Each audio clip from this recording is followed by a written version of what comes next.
അധ്യായം 13 1 മുതൽ 10 വരെയുള്ള വാക്യങ്ങൾ. ആദ്യജാതർ ദൈവത്തിന്. കർത്താവ് മോശയോട് കൽപ്പിച്ചു, ഇസ്രായേലിലെ ആദ്യജാതരെ എല്ലാം എനിക്കായി സമർപ്പിക്കുക.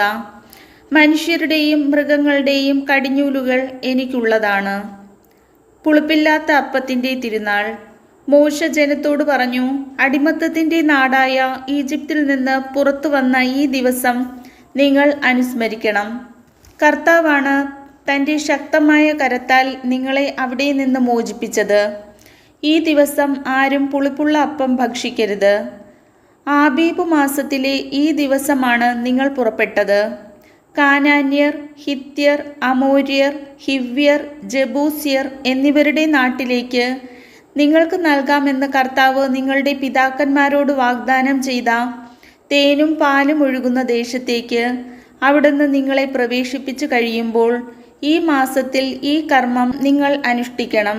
നിങ്ങൾ 7 ദിവസത്തേക്ക് പുളിപ്പില്ലാത്ത അപ്പം ഭക്ഷിക്കണം.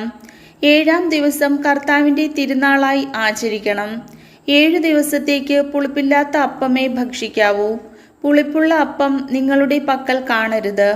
പുളിമാവ് നിങ്ങളുടെ നാട്ടിലെങ്ങും ഉണ്ടായിരിക്കരുത്. ആ ദിവസം നിന്റെ മകനോട് പറയണം, ഈജിപ്തിൽ നിന്ന് ഞാൻ പുറത്തു പോന്നപ്പോൾ കർത്താവ് എനിക്ക് വേണ്ടി പ്രവർത്തിച്ചതിൻ്റെ ഓർമ്മയ്ക്കായിട്ടാണിത്. ഇത് നിന്റെ ഭുജത്തിൽ ഒരടയാളവും നെറ്റിയിൽ ഒരു സ്മാരകവും എന്ന പോലെ ആയിരിക്കണം.